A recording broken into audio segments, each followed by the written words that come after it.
Well, hello everybody, and welcome back to the Safe and Sound Texas audio excursion. Today, a vinyl shootout of a classic, and it is in fact a Rhino Hi-Fi reissue. One that we really didn't expect, but here it is. Fleetwood Mac's self-titled album. Now, what makes this one even more special is that Kevin Gray, with the help of Rhino, went back to the original analog flat master tape and did repairs on it to make this record. Now, other copies that have been done of reissues probably were using other tapes because this one's been in the vault and not been used. So we expected this one to definitely have a potentially more unique sound. Let's see if that happened as we shoot this one out on the Safe and Sound Texas audio excursion.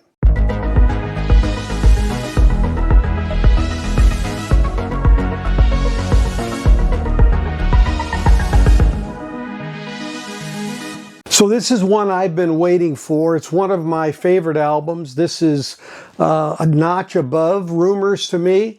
Like many, I say it may be that we just had too much Rumors. But this release, which is the first one with Fleetwood Mac having Lindsey Buckingham and Stevie Nicks in the band, began what I call Fleetwood Mac 2.0. And it's got some very great ballads and pop songs, a very nice mix on this record. Now, I previously had done a shootout on this, and I had done shootouts of the original with a Ken Dunn mastering. I had also brought in a reissue that had come out along with the original MFSL or Mobile Fidelity Sound Lab back from the late 70s, early 80s to compare with the 2x45 that was cut by Chris Bellman. Now, originally, I was sent a copy of that album to use for the shootout, and that particular shootout was in May of 2023.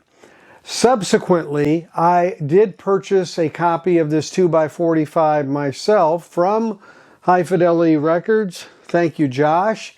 He has great products at reasonable prices, and the product you get is exactly as advertised and well packed. So High Fidelity Records, a good resource. But as I made that comparison, the 2x45 became the greatest of all time. And so the announcement of this Fleetwood Mac coming back out with Kevin Gray doing the mastering and getting the original tapes and doing some work on those to really solidify against an original tape, because a lot of these were coming from tapes that were not necessarily that one. And so that particular process and painstaking process that Kevin talked about with Steve Westman was one of interest to see how much could be done with it. So my shootout basically focused more directly on the 2x45 by Chris Bellman versus the Rhino Hi-Fi. Now, I have also the 33 RPM from Chris Bellman that came out in 2012 also. They both came out for Record Store Day and were limited edition. That one is in the mix as well as the original Ken Dunn, just to give some balance and comparison. So before I go through the numbers, I guess I want to give you some auditory impressions. The 2x45 is extremely pleasing and it's accurate. It's, a matter of fact, what I call precision type cut. Sounds very precise and accurate, and a lot of the instrumentation and voices have that particular tonality to them. And so it's a very pleasing listen, albeit that you have to get up more often to change the record. And in fact, what I noted there, but it seemed a tad thinner when compared to the Rhino Hi-Fi. Now, let me tell you about the Rhino Hi-Fi. This had a certain fullness to it, a certain warmth, dare I say, more analog sound to it.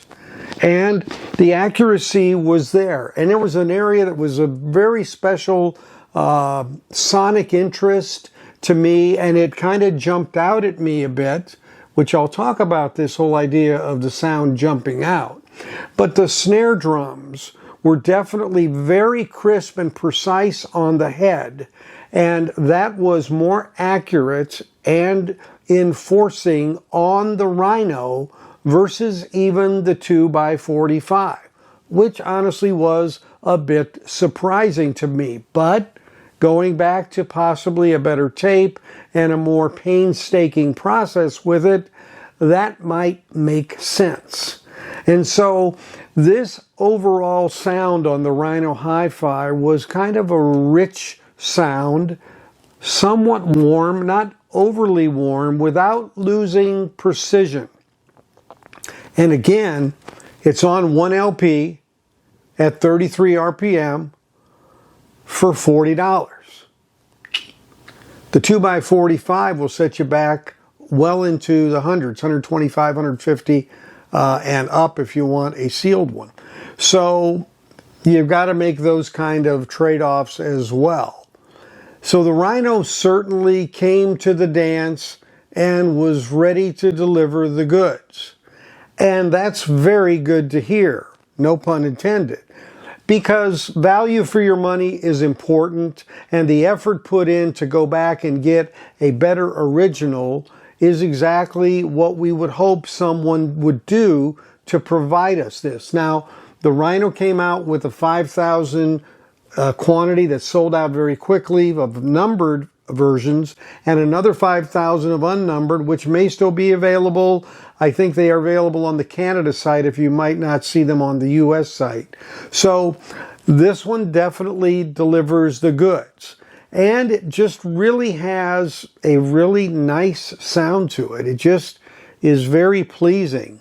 There are a few places where you get a little teeny more accuracy in certain areas on the 2x45, maybe a little on some of the voices, but man, it just isn't really enough to ignore the value and the great sound that comes out of this Rhino Hi-Fi. It's an amazing accomplishment in my opinion, and knowing that that tape has been kind of brought to life again tells me that you can do these kind of deep dives into the sound to really tweak it just right. I really felt like the dynamics of this record maintained itself and really didn't in any way get compromised on the Rhino at all. And again, the voices had a certain area where, even though on some of the more precise type letters like S's, not sibilants, but the S's, you got just a tad more precision out of the 2x45. It wasn't at all muffled in any way at all on the Rhino in comparison. It just was just a tad different, but nothing that took away from the sound, and which gave you that rich warmth and fullness that really kind of draws you in. There were areas where this feeling attacked you almost, even on areas where you had an acoustic guitar starting the track. It came at you more than it did on the 2x45. So very interesting set of conclusions and really positive impressions from this record. Before I go into the numbers, there was a 7-inch, two 7-inch records that came with this. I have not opened those yet or compared them. I do have original radio station copies of those promos that I will be comparing it to in a video very soon once I get them opened and pull my old versions of that. But as far as this LP goes, it delivers the goods. Good job, Rhino. Good job, Kevin Gray, and all involved in the project. So let's take a look at those numbers. The nature of audio comparisons is that the results presented in this video are fully subjective. They are based on my equipment in my listening room using my hearing capability. Therefore, your results may be different. My effort here is to provide you the relative difference of audio characteristics across various pressings. The comparisons here are really more focused on, of course, the 2x45 versus the new Rhino, but also putting in the mix ratings that I've had from previous reviews of the first pressing that was a Ken Dunn cut pressed at Columbia Santa Maria, and also a 33 RPM Record Store Day 2012 by Chris Bellman pressed at Palace. Now, he also did, of course, the 2x45 that same year, and it was pressed at Palace on the 2x45, but those two definitely yield different results. So we'll go through these. You can see the pricing. OG is pretty reasonable, $15. The RSD 33 goes for around $50. The RSD 2x45 goes for about $125. And then, of course, the new reissue by Rhino for the Hi-Fi series is $40. Again, these are the cost of the actual records. Additional costs for taxes, shipping is not included in this pricing. When it came to the quote-unquote volume levels of these records, they were all really pretty close to one another, so nothing really to report there. Quietness of the vinyl, we saw a little bit noisier surface on that original, kind of to be expected in that time of the decade where we had the fuel crisis and some recycled vinyl being used, but that was also a Columbia Santa Maria press, which was usually one of the better ones at the time, so that one gets an 8. The 33 RSD gets an 8.5, and the RSD 2x45 is a little better, a little quieter, 9. And then, of course, the newest, the Rhino Hi-Fi from Optimal, it, is very, very quiet, 9.5. Very, very nice vinyl on that one, very flat as well.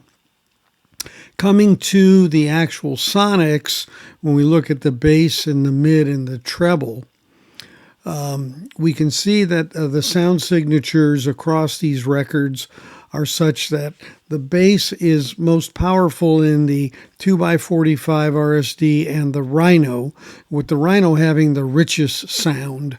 It really has some girth to it and a little bit more strength than even the 2x45. And that is kind of a signature of its total sound, being a little bit warmer, a little more analog-ish, as I will call it, across the board, whereas the 2x45 is accurate but a little more clinical. But boy, you really can feel the difference between those two when you switch them back and forth quickly on the same area of the song. You really pick up on that difference. And so the bass also rated such that the 2x45 was a 9 and the Rhino 9.5 as we see there with the mids. And on the treble side, that's where things changed just a tad, whereas the Record Store Day one just had a little more bite at the top end, and the Rhino was great in that area. You really didn't notice it, but until you made the direct comparison, and then there were just a few spots where you could see where the RSD 2x45 just came out just a little crisper. But so there again, we start to get to what kind of sound do you like, what sounds best to you versus, what's better or worse or whatever. Those words really don't belong here.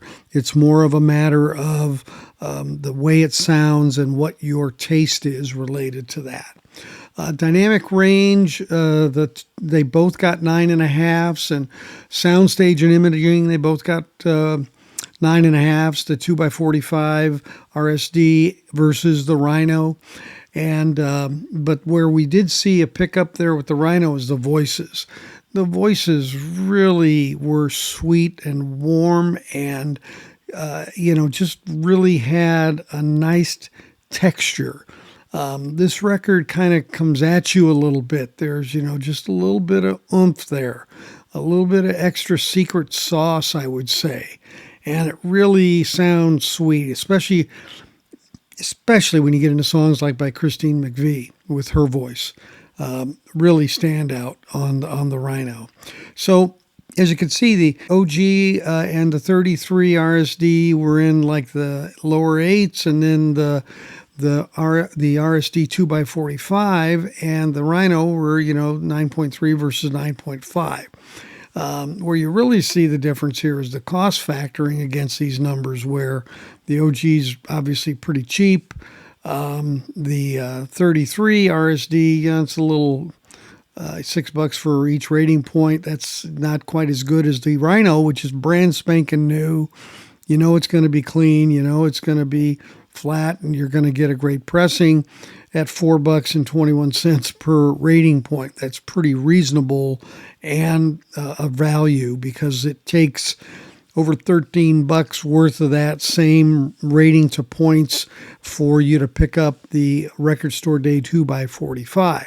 Now, again, if you really like that little bit more top end, crisper, more of a technical sound, I guess I'm going to call it, more of that kind of analytical piece, you might enjoy the RSD a little more in that regard. But I got to tell you, and as much as I love that record and loved the sound of it, what the Rhino Hi-Fi did in terms of adding some extra breath and analog feel to it really felt good, really sounded good. And that warmth and, one comment I want to make, the snare snaps when the snare was hit on that Rhino are extremely profound and accurate and real when you compare it even to the 2x45, where it's just a little bit more top sound. It was a little more bright, and it didn't really have the feel of the stick hitting the material, whereas the Rhino kind of had that feel. And being a drummer, I can maybe weed that out a little more in my mind, having played drums as well. But that really stuck out at me on songs even that I wouldn't have noticed as much the snare, but it woke me up on the Rhino. So really a great job on the Rhino, dollar for dollar. It's a hell of a good recording for the money. So one question you might have is, okay, David, you released a video on the fact that you were going to rationalize your collection. And now you have a bunch of these, right? I've got a promo copy. I've got the 2x45. I've got the Chris Bellman 33 RSD. I've got an OG Kendon. What are you going to do? Well, it's a great question. I'll probably keep the promo just because, well, it's a promo. But I think the one I'll keep and have as my go-to copy is going to be the Rhino. And hopefully that's what these kind of reissues can give you the opportunity for, is to have one that you say, yep, this is the keeper. And with me, as I rationalize my collection and wean it down, those are the kind of decisions I have to make. So my beloved 2x45 RPM may be one I sell here in the vinyl community. So if you have an interest in it, let me know and we can talk. So there you have the results. What do you think? It's pretty interesting in a lot of ways. This is one of those situations where it does in fact depend on how you like your sound, but one also has to look at the realities of cost and the fact that a 45 RPM record isn't as convenient. So the Rhino definitely brings home the bacon, and I think if you can get one, this is the one you should have. One thing I'd like to ask Rhino to do, though, is on the back, behind this black area with this strip is the number of the record. And unless you remove the shrink from this record, you have no idea if A, it is numbered, and B, what that number might be. So I would like to ask them to actually put a little window back there that keeps the number exposed for the purchaser. Mobile Fidelities always have a number that you can see without any problem. So I really would like them to reconsider that or put it somewhere else where it is visible. Now that we have numbered and unnumbered versions of these records coming out, it is a little more relevant for saleability, resaleability, collectability. And it also verifies when you have both numbered and unnumbered that you got a numbered version. Now I know you may say, remove the shrink. And fine, you can do that. Some people don't want to do that. Some people do because they want to give it freedom and they want to put it in a different encasement. They want to open the gatefold. That's fine. But for those of us who may not do that, at least at first, I would like to see them to consider making that change. But coming back to the audio side of this, we certainly have a very textured sound in this release from Kevin Gray and the work he did on the tape to bring it to a more restorative type sound as I see it, and one that gives you great value for the money and presents to you something on a single disc that I think basically says game over. So as always, thanks for watching. If you're not a member, please consider doing so by going to the main page for my channel on a PC or Mac, and next to the subscribe button, you will see a join option. For $4.99 a month, you get several advantages. One is a daily video from me called the Daily Audio Diet. I've put out a few of those on my public side as well to give you a sampling of that. I also provide additional reviews, and I provide some videos, like I provided 7 or 8 videos from the Brit Floyd concert that I filmed, and I also provide audio files, F-I-L-E-S, of unique things that I have had access to over the years. And I will be continuing to expand that library as the membership grows. So please give it a consideration. And of course, if you're not a subscriber, please consider doing so by clicking on the bell below. Pick the all option. A thumbs up or like is appreciated, as are your comments. Have you heard this one? What do you think?